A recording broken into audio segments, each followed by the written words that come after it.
என் பெயர் மீரா. எனக்கு 22 வயதாகிறது. நான் டெல்லியில் ஒரு சிறிய பகுதியில் வசிக்கிறேன். நான் மிகவும் அழகாக இருப்பேன். எல்லோரும் என்னை ஒரு தேவதை போல் இருக்கிறாய் என்று சொல்வார்கள். இன்று நான் உங்களுக்கு என் மற்றும் என் வளர்ப்பு தந்தையின் ஒரு கதையை சொல்லப் போகிறேன். நான் 18 வயதாக இருந்தபோது நடந்தது. அம்மா ஒரு பயங்கரமான நோயால் இறந்து விட்டார். வீடு வெறுமையாகிவிட்டது. எனக்கு அண்ணன் இல்லை, அக்கா இல்லை. மேலும் எனக்கு எந்த மாமாவோ அல்லது சித்தப்பாவோ இல்லை.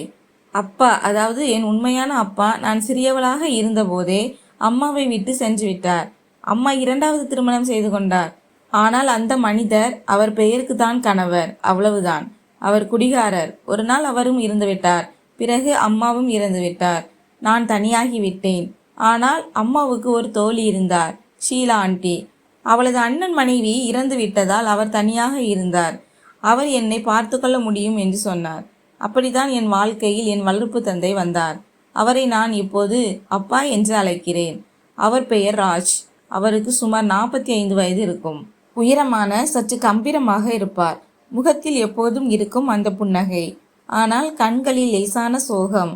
அவர் இயந்திரங்கள் தயாரிக்கும் ஒரு சிறிய தொழிற்சாலையில் வேலை செய்கிறார். வீட்டிற்கு வரும்போது சோர்வடைந்து வருவார். ஆனால் ஒருபோதும் புகார் செய்ததில்லை. முதல் முறையாக அவர் வீட்டிற்கு வந்தபோது நான் கதவை திறந்தேன். வெளியே வெயில் அதிகமாக இருந்தது. அவர் வியர்வையில் நனைந்து கையில் ஒரு பையுடன் நின்று கொண்டிருந்தார். மகளே மீரா, நான் தான் ராஜ், உன் அம்மாவின் தோழியின் சகோதரன். இனி நான் உன்னை பார்த்து கொள்வேன் என்று சொன்னார். அவரது குரல் எனக்கு பிடித்திருந்தது. நான் அவரை உள்ளே அழைத்து சோஃபாவில் அமர வைத்தேன். நான் சமையலறைக்கு தேநீர் போட சென்றேன். இந்த மனிதர் எப்படி இருப்பார் என்று யோசித்து கொண்டிருந்தேன். தேநீருடன் வந்தபோது அவர் எனது பழைய புகைப்பட ஆல்பத்தை பார்த்து கொண்டிருந்தார். நீ மிகவும் அன்பானவள் மீரா, அப்படியே உன் அம்மாவைப் போல என்று சொல்லி அவரது கண்கள் சிறிது நேரம் என்னை உற்று பார்த்தன. நான் புன்னகைத்தேன். ஆனால் என் இதயத்தில் ஒரு சிறிய அசைவு ஏற்பட்டது. அந்த நிலைத்த பார்வை, அந்த பாராட்டு. பிறகு எங்கள் பயணம் தொடங்கியது. வீடு சிறியதாக இருந்தது. 2 அறைகள், ஒரு சமையலறை மற்றும் ஒரு சிறிய முற்றம். ராஜ் அப்பா காலையில் சீக்கிரம் எழுந்து தேநீர் போட்டு என்னை எழுப்புவார். எழுந்திரு மகளே, பள்ளிக்கு நேரமாகிவிட்டது என்று சொல்வார். ஆனால் அவரது குரலில் இருந்த பாசம் எனக்கு பிடித்திருந்தது. நான் அப்போது கல்லூரியில் ஆர்ட்ஸ் படித்து கொண்டிருந்தேன். வீட்டிற்கு திரும்பும்போது அப்பா ஏற்கனவே வந்து விடுவார். சோர்வாக இருந்தாலும் எப்போதும் சிரித்து கொண்டிருப்பார். மாலையில் நாங்கள் ஒன்றாக உட்கார்ந்து டிவி பார்ப்போம். ஒரு நாள் அப்பாவின் சட்டை பொத்தான் உடைந்திருப்பதை நான் கவனித்தேன். அப்பா, இது என்ன? நான் தைத்து விடுகிறேன் என்று சொல்லி அவரது சட்டையை கலற்றி தர சொல்லி தைக்க ஆரம்பித்தேன். நான் ஊசி நூலால் சட்டையை தைத்து கொண்டிருந்தேன். ஆனால் என் கண்கள் சில சமயங்களில் அவர் மீது சென்றன. ராஜ் அப்பா கேட்டார், உன் அம்மாவும் இப்படித்தான் இருந்தாரா? வீட்டை பார்த்து கொள்பவரா என்று கேட்டார். மேலும் என் அருகில் வந்து என் கையை பிடித்தார். ராஜ் அப்பா என்னிடம் ஒருபோதும் தவறாக எதுவும் பேசியதில்லை. ஆனால் சிறிய விஷயங்கள் என்னை சிந்திக்க வைத்தன. உதாரணமாக, ஒரு மாலை நான் வீட்டின் முற்றத்தில் யோகா செய்து கொண்டிருந்தேன். வெளியில் வெயிலாக இருந்தது. அப்பா வெளியே இருந்து வந்தார். என்னை பார்த்து நின்றார். மகளே, நீ மிகவும் ஆரோக்கியமாக இருக்கிறாய். இப்படியே ஆரோக்கியமாக இருக்க உன் யோகாவை தொடர்ந்து செய் என்று சொன்னார். ஆனால் அவரது கண்கள் என் மீது சிறிது நேரம் நிலைத்திருந்தன. நான் சிரித்தேன். அப்பா, நீங்களும் முயற்சி செய்யுங்கள், நன்றாக இருக்கும். அவர், நான் வயதானவன் ஆகிவிட்டேன், ஆனால் நாளை உன்னுடன் யோகா செய்வேன் என்றார். அடுத்த நாள் அவர் உண்மையிலேயே என்னுடன் யோகா செய்ய தொடங்கினார். அப்பொழுது ராஜப்பா ஆதரவுக்காக என் கையை பிடித்து கொண்டார். பத்திரமாக, கீழே விழுந்து விடாதே என்றார். ஆனால் என் இதயம் துடித்தது. ஏன் என்று தெரியவில்லை. அன்று இரவில் இரவு உணவின் போது அப்பா கேட்டார், மீரா, இன்று நீ என்ன சமைத்தாய்? உன் கைகள் ஏதோ மந்திரம் செய்தது போல் உள்ளது என்பார். நான் சிரிப்பேன். அப்பா, சாப்பாடு நல்லா இருந்ததற்கு இவ்வளவு பாராட்டா என்றேன். ஒரு முறை நான் ஒரு புதிய ஆடையை வாங்கினேன், ஒரு சேலை. வீட்டிற்கு வந்து அணிந்து பார்த்தேன். ராஜ் அப்பாவை நோக்கி எப்படி இருக்கிறேன் என்று கேட்டேன். அவர் பார்த்து கொண்டே, மகளே, நீ ஒரு தேவதையை போல இருக்கிறாய். ஆனால் வெளியே செல்லும் போது கொஞ்சம் கவனமாக செல் என்றார். அவரது கண்களில் ஏதோ மறைந்திருந்தது போல ஒரு பிரகாசம். எங்கள் வீட்டிற்கு அருகில் ஒரு பழைய கிணறு இருந்தது. அது இப்போது வற்றிவிட்டது. ஆனால் மக்கள் அங்கு அமர்ந்து பேசுவார்கள். ஒரு நாள் நானும் ராஜ் அப்பாவும் அங்கு சென்றோம். ஏனென்றால் ராஜ் அப்பா ஏதோ பழைய பொருளை தேட வேண்டியிருந்தது. கிணற்றின் விளிம்பு உயரமாக இருந்தது. நான் அதை பார்க்க மேலே ஏறினேன். அப்பா, கீழே என்ன இருக்கிறது என்று கேட்டேன். அவர் கீழே இருந்து பத்திரமாக கீழே விழுந்து விடாதே என்றார். ஆனால் காற்று வேகமாக வீசியது. நான் கீழே விழ சென்றேன். என் அப்பா என்னை கீழே விழாமல் பிடித்து கொண்டார். நான் கீழே இறங்கினேன். நாங்கள் சிரித்தோம். ஆனால் என் மனதில் அந்த கேள்வி, அப்பா வேண்டுமென்றேவா, இல்லை ஒருவேளை தெரியாமல் நடந்ததா? பிறகு ஒரு முறை அப்பாவுக்கு கிட்டார் வாசிக்க பிடிக்கும். அவரிடம் ஒரு பழைய கிட்டார் இருந்தது. மாலையில் வாசிப்பார். நான் அவர் அருகில் அமர்ந்து கேட்பேன். ஒரு நாள் அவர், மீரா நீ கற்றுக்கொள் என்றார். நான் சொன்னேன், எனக்கு கிட்டார் வாசிக்க தெரியாதே என்றேன். அதற்கு அவர், நான் கற்றுக் கொடுக்கிறேன் என்றார். நான், ஆம் அப்பா கற்றுக் கொடுங்கள் என்றேன். அவர் என் பின்னால் நின்று என் கைகளை பிடித்து கற்றுக் கொடுத்தார். எனக்கு சற்று வித்தியாசமாக இருந்தது. நான் கிட்டார் வாசித்த போது அப்பா மகிழ்ச்சி அடைந்தார். அடேங்கப்பா மகளே, நீ நன்றாக வாசிக்கிறாய் என்றார். ஒரு உண்மையான தந்தை தன் மகள் வெற்றி பெறுவதைப் போல அவர் மிகவும் மகிழ்ச்சி அடைந்தார். என் முந்தைய அப்பா கூட என் மீது இவ்வளவு பாசம் காட்டவில்லை. காலம் சென்றது. எனக்கு 19 வயதானது. கல்லூரியில் நண்பர்கள் கிடைத்தார்கள். ஆனால் வீட்டில் அப்பாதான் எல்லாம். ஒரு நாள் எனக்கு உடல்நிலை சரியில்லாமல் போனது. காய்ச்சல் இருந்தது. அப்பா விடுப்பு எடுத்துக்கொண்டார். என் அருகில் அமர்ந்தார். என்னை பார்த்து, கவலைப்படாத மகளே, நான் இருக்கிறேன் என்றார். ஆனால் மருந்து கொடுக்கும்போது அவரது பார்வை வித்தியாசமாக இருந்தது. ஆனால் இது ஒரு அப்பாவின் பாசமாக இருக்கலாம் என்று நினைத்தேன்.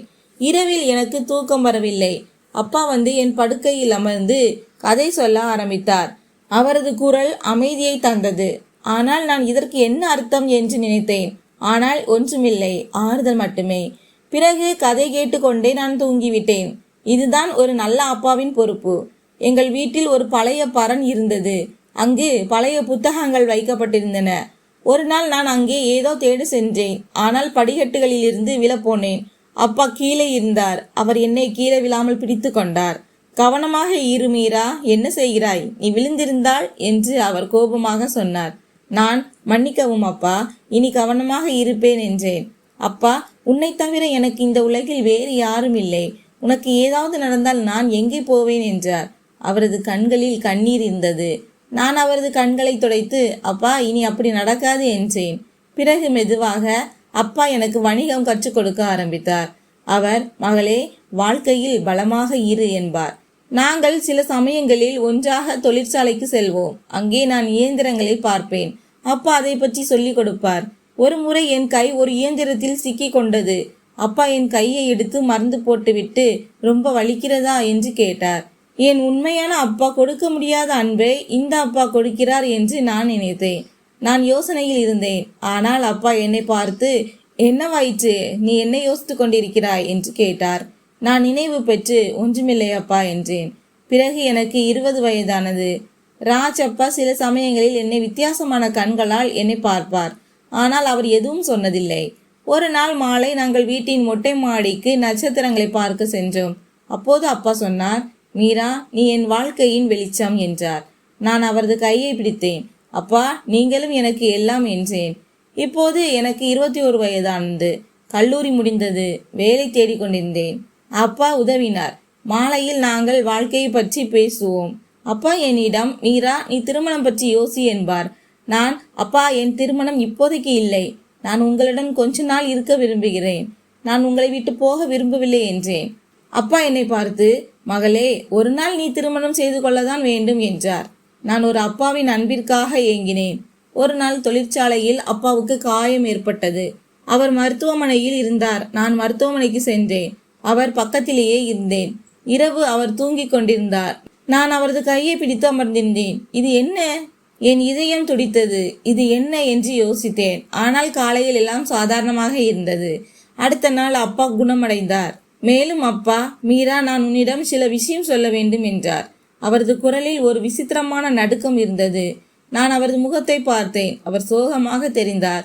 ஏதோ ஒரு பழைய ரகசியம் மறைந்திருந்து இப்போது வெளிவரப் போவது போல. நான் என் கையை அவரது கையில் வைத்து, சொல்லுங்கள் அப்பா, என்ன விஷயம்? நீங்கள் ஏன் இவ்வளவு கவலையாக இருக்கிறீர்கள் என்று கேட்டேன். அப்பா ஒரு ஆழ்ந்த மூச்சு விட்டார். அவரது கண்கள் கலங்கின. அவர் எழுந்து சன்னலுக்கு அருகில் சென்று வெளியே இருந்த இரவை பார்த்தார்.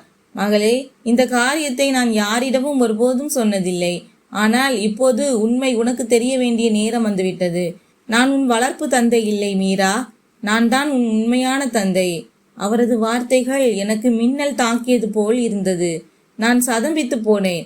என் மூச்சு நின்று விட்டது போல் இருந்தது. என்ன அப்பா, இது ஒரு ஜோக் தானே? நீங்கள் எப்படி என்று நான் திக்கி திணறி கேட்டேன். என் இதயம் வேகமாக துடித்தது. என் உலகம் தலைகீழாக மாறியது. நான் யாரை வளர்ப்பு தந்தை என்று நினைத்தேனோ, யார் என்னை பார்த்து கொண்டாரோ அவர் என் இரத்த உறவு. அந்த அப்பா யார்? பல வருடங்களுக்கு முன் அம்மாவை விட்டு சென்றாரோ அவரா இவர்? அப்பா என் பக்கம் திரும்பினார். அவர் கண்களில் கண்ணீர் இருந்தது. இல்லை மகளே, இது ஜோக் இல்லை, உண்மை. உட்கார், நான் எல்லாவற்றையும் சொல்கிறேன். இந்த கதை வலி நிறைந்தது. ஆனால் நீ தெரிந்து கொள்ள வேண்டியது அவசியம். அவர் என்னை சோஃபாவில் உட்கார வைத்துவிட்டு என் அருகில் அமர்ந்தார். அவரது குரல் நடுங்கிக் கொண்டிருந்தது. ஒவ்வொரு வார்த்தையும் அவரை கிழிப்பது போல் இருந்தது. நீ மிகவும் சிறியவளாக இருந்தபோது, கிட்டத்தட்ட 5 வயது இருக்கும்போது நடந்த கதை. நானும் உன் அம்மாவும் காதலித்து திருமணம் செய்து கொண்டோம். ஆனால் வாழ்க்கை எங்களை மிகவும் சோதித்தது. நான் அப்போது தொழிற்சாலையில் ஒரு சிறிய வேலை பார்த்தேன். ஆனால் குடும்பத்தை நடத்துவது கடினமாக இருந்தது. உன் அம்மா மிகவும் வலிமையானவள். ஆனால் எங்கள் தினசரி சண்டைகள் அதிகரித்து கொண்டே இருந்தன. நான் கோபக்காரனாக இருந்தேன். குடிப்பழக்கம் ஒட்டி கொண்டது. ஒரு நாள் சண்டையின் போது நான் சொல்லக்கூடாத ஒன்றை சொல்லிவிட்டேன். உன் அம்மா என்னை வீட்டிலிருந்து வெளியேற்றினாள். நான் சென்று விட்டேன் மகளே. காலப்போக்கில் எல்லாம் சரியாகிவிடும் என்று நினைத்தேன். ஆனால் நான் தவறு செய்துவிட்டேன். உனக்கு நான் மிகவும் தேவைப்பட்ட போது நான் உன்னை விட்டுவிட்டேன். அது என் வாழ்க்கையின் மிகப்பெரிய தவறு. நான் அழ ஆரம்பித்தேன். அப்பா, ஆனால் ஏன்? நீங்கள் எங்களை விட்டு வேறு ஒருவருக்காக சென்று விட்டீர்கள் என்று அம்மா எப்போதும் சொல்வார். அது உண்மையா? என் குரலில் வலி இருந்தது. பழைய காயங்கள் மீண்டும் ஆறாமல் ஆனது போல. அப்பா தலை தாழ்த்தி கொண்டு, இல்லை மீரா, அது உன்னை பாதுகாக்க உன் அம்மா சொன்ன போய். நான் வேறு யாருக்காகவும் செல்லவில்லை. நான் உடைந்து போனேன். நகரத்தை விட்டு விலகி ஒரு சிறிய கிராமத்திற்கு சென்றேன். அங்கே நான் என் வாழ்க்கையை புதிதாக தொடங்கினேன். குடிப்பதை நிறுத்தினேன். கடினமாக உழைத்தேன். பிறகு ஒரு நாள் எனக்கு ஒரு விதவை பெண் அறிமுகமானாள். சீலா ஆண்டியின் தோழி. நாங்கள் திருமணம் செய்து கொண்டோம். ஒரு புதிய ஆரம்பம் இருக்கும் என்று நினைத்தேன். ஆனால் கடவுளின் விருப்பம் வேறு ஒன்றாக இருந்தது. எங்கள் திருமணத்திற்கு பிறகு என் 2வது மனைவிக்கு ஒரு நோய் இருப்பது தெரிய வந்தது. அவள் தாயாக முடியாது. மருத்துவர்கள் சில பிரச்சனைகள் உள்ளன, குழந்தைகள் பிறக்காது என்றனர். நான் நிறைய முயற்சி செய்தேன், சிகிச்சை அளித்தேன். ஆனால் எதுவும் நடக்கவில்லை. அவரது குரலில் இதயம் பிளக்கும் வழி இருந்தது. எனக்கு ஒரு மகள் தேவைப்பட்டாள் மீரா. என் வாழ்க்கையில் வெளிச்சத்தை கொண்டு வரும் ஒரு மகள். இரவுகளில் நான் விழித்திருப்பேன். என் உண்மையான மகள் எங்கே இருப்பாள் என்று நினைப்பேன். உன் நினைவு வரும். ஆனால் என்னால் திரும்பி வர முடியவில்லை. உன் அம்மா என்னை ஒருபோதும் மன்னித்து இருக்க மாட்டாள்.